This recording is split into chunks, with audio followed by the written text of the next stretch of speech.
friends, this is Heather. Thank you for your votes on Instagram. I asked which recipe you wanted to see, whether a roasted veggie bowl with a dipping sauce or a veggie burger. And honestly, it was so close, and I got a few votes over on Facebook as well, so it came out pretty much even. And I had a fantastic idea from one of my meal plan members, Holly, who said she couldn't decide and wanted to see both. So what we're actually going to do is do a sheet pan dinner where we're going to roast some veggies. We're also going to make some little buckwheat bites, which are like a burger. You could make them in a burger patty size, but I'm going to do them in a bite size so that they will be part of our bowl of roasted veggies and veggie burger. Now, sheet pan dinners are excellent because you minimize dishes, you minimize the amount of time you take cooking because everything is cooked on the same sheet. But the thing you need to think about is whether you have components that take different amount of time to cook. So for instance, we're going to use a squash today, but we're also going to use some kale. And you might realize that these take very different amounts of time to cook. So what we're going to do is prep the longer cooking stuff first, get it in the oven while we prep the shorter cooking stuff. So basically we're going to do the longer cooking vegetables, then we're going to prep the bites and we'll add them to the sheet or maybe a separate sheet, and then we'll do the shorter cooking stuff. So kind of 3 phases. And then while the shorter cooking stuff is in the oven, we're going to make our dipping sauce, which is going to be a coconut curry. So let's start with the squash. And I'm gonna do half of this squash and then save the rest for later.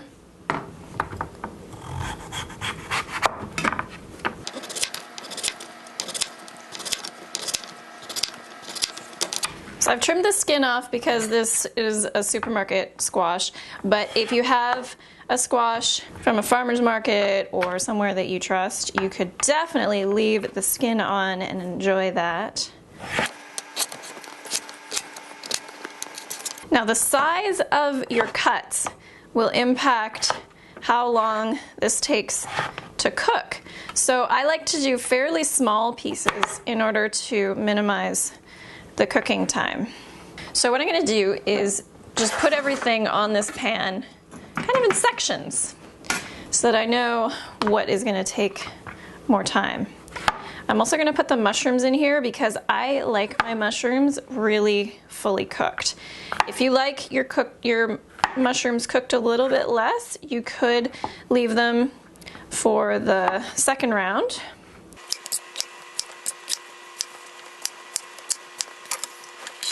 And I've got a parsnip, which not everybody likes, but when it's roasted, I love parsnips. And again, you can take the skin off or you can leave it on. I'm going to take just some of the skin off, the bits that look a little bit rougher. I'm just going to very thinly slice them off. Now, when you get some scraps saved up, you could compost them or you can save them in your freezer to make a veggie broth with later. So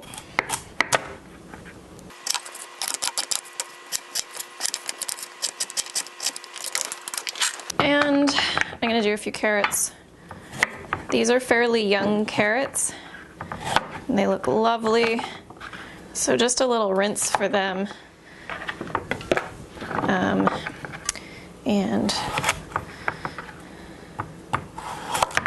And slice them in half, and the longer ones just slice in half lengthwise.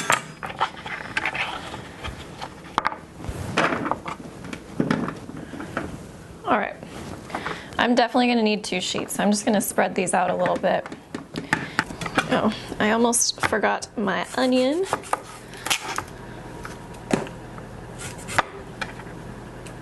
So I'm just going to do kind of big chunks.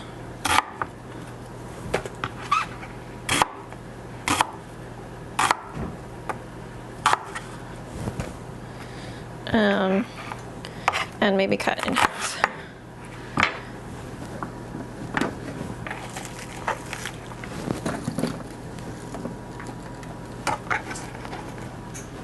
then we need to dress these. So I'm gonna do a drizzle of olive oil over everything. This is to protect your veggies from the dry heat in the oven.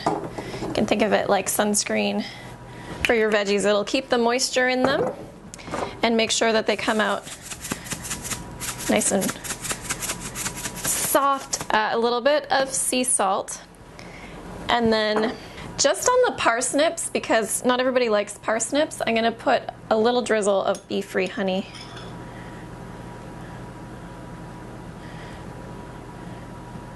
Just accentuate their sweetness, because they are naturally a little bit sweet, but they've got, you know, a little tang to them. So just mix that through each vegetable. I find the most effective way to do this is with your hands.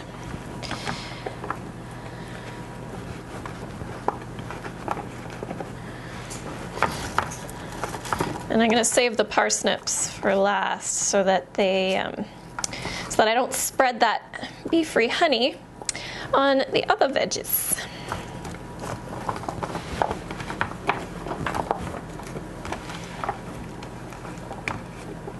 It might get on the carrots a little bit or the mushrooms because they're touching, but that's all right. That is ready to go in the oven, which is almost preheated. And then I'll get to work on the buckwheat bites. So what we're gonna do here is start with some beets, and I'm actually using some sliced pickled beets, but you can just pre-cook a regular beet if you want. And then I've got some buckwheat, which is already cooked. You could use any cooked grain, I think. You could use millet for sure. You could probably use bulgur wheat if you want. Although bulgur wheat is not gluten-free, whereas buckwheat, although it has the word wheat in it, has nothing to do with actual glutinous wheat. So that is gluten-free. So get those together. And then what I'm gonna add to this for some binding is tahini. A couple spoonfuls, some salt. I'm gonna put some roasted cumin in here. If you can find roasted cumin, the flavor is spectacular. Otherwise, you can buy whole cumin seeds and roast them in a pan.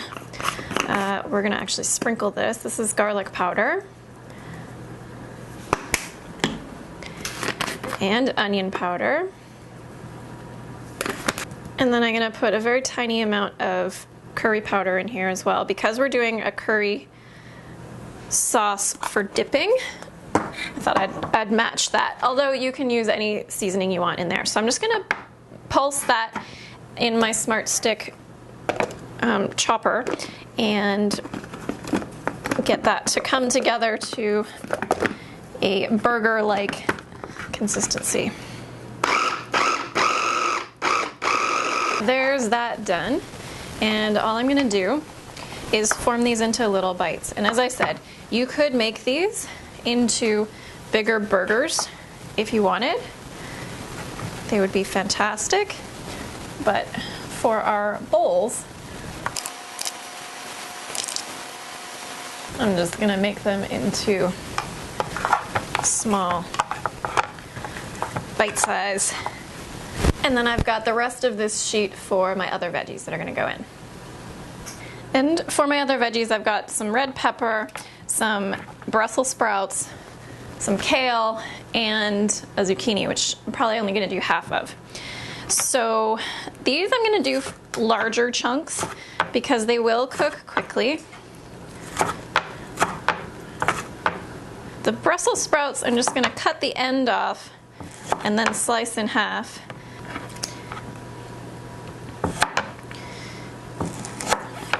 And you might find some of the outer leaves fall off when you cut them in half, and that's fine, because those ones might be roughed up anyway.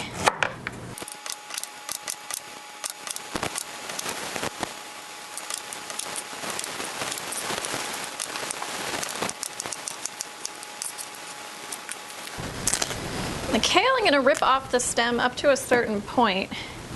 Because we're roasting it, that stem will really soften up and I like the texture. So I'll prep these right here with, again, a little drizzle of olive oil for our sunscreen, and a sprinkle of salt,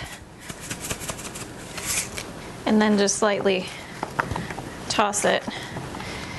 And then we'll leave that and work on our dressing, which is the last bit, I promise. So I love doing a curry dip or dressing with coconut milk, but because it's never really thick enough, I'm gonna also put in some unsweetened, unflavored non-dairy yogurt. And this is actually coconut milk yogurt as well, although it doesn't have too much flavor. I thought I'd make sure that they coordinated.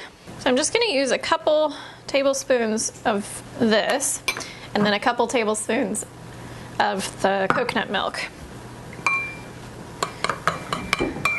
You want about half and half coconut milk and non-dairy yogurt, and you'll get a consistency like a dip. That's what we're going for. I should have chosen a non-white bowl so that you could see this, but you will see it once we get the curry paste in here. So that's the consistency. And now we're gonna flavor it with some curry paste. You can use red or green. I prefer green, even though it's not quite as visually attractive because it's kind of on the brown side.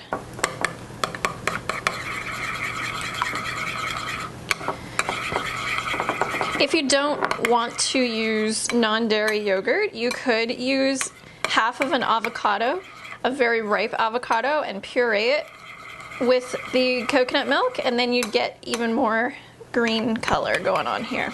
I'm gonna do a little splash of lime juice to brighten it up. You could use fresh lime if you want. It'd probably be about quarter of a lime, so you can use the rest to squeeze over your veggies. And then you don't need this, but since I have it out, I'm gonna put a little touch of the beef-free honey in there to sweeten it up. And that's all I'm gonna use, so I'm done with this spoon. And then one of my favorite things, we're gonna grate some fresh ginger. You can leave the skin on because we're not actually gonna put the grated stuff in. Although if you don't have a grater, then you could use ground ginger, or you can buy fresh grated ginger that comes in a jar, and then you could put the whole thing in if you wanted to. But what I'm gonna do is grate this and then take the juice off. So actually, let me move this and get some proper leverage here. And then once you've grated it, you're gonna take your fresh ginger, bunch it together, and just squeeze out that magical, beautiful, flavorful juice. This is also a great thing to squeeze into hot water these days as we get into winter, cold and flu season. Keeps your immune system up. So that's our dipping sauce. That wasn't too hard. Give it a little taste to make sure you like it. Oh yes, so good. You can, if you want to change the consistency, you can add more yogurt or more coconut milk. I think that's perfect for our dipping sauce. You can add more curry paste if you like. Anyway, that is ready for a delicious meal. Just waiting to put these in, and then we'll be ready to eat. Now, the amount of time that you put this in for is kind of up to you. As I said, I cut the squash a little bit smaller so that it would take less time. The mushrooms, you can see all this is obviously shrunk from where it was. And what we're gonna do is just scoop out some of everything. Now you can definitely include some like cooked quinoa or something if you want. The squash and the root vegetables are meant to be kind of the filling aspect of this bowl. But work with whatever you enjoy. So there are lots of options that I'll list with this on what you can put in here for greens, what you can put in for the root veggie section, the softer veggie section. and whatever you like. And then I'm gonna put 3 of these right in the middle. So I've got my dipping sauce in a little bowl that I'm gonna try to make room for here in the corner. You can, if you want, also just like drizzle a little bit on the kale, because we're not really gonna be dipping that, right? And there you go. So I hope you all enjoy this beautiful bowl of nutrient-dense, plant-based goodness. So good. This sauce is really good.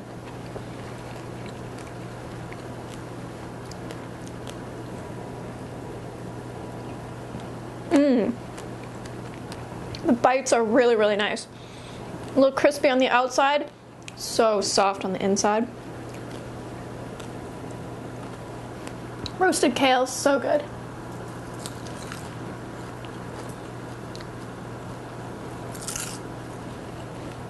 Well, thank you so much for watching. Holly, thank you for the genius idea. I'm gonna go enjoy this. I hope you do too. And we will meet back here next week. See you then. Bye guys.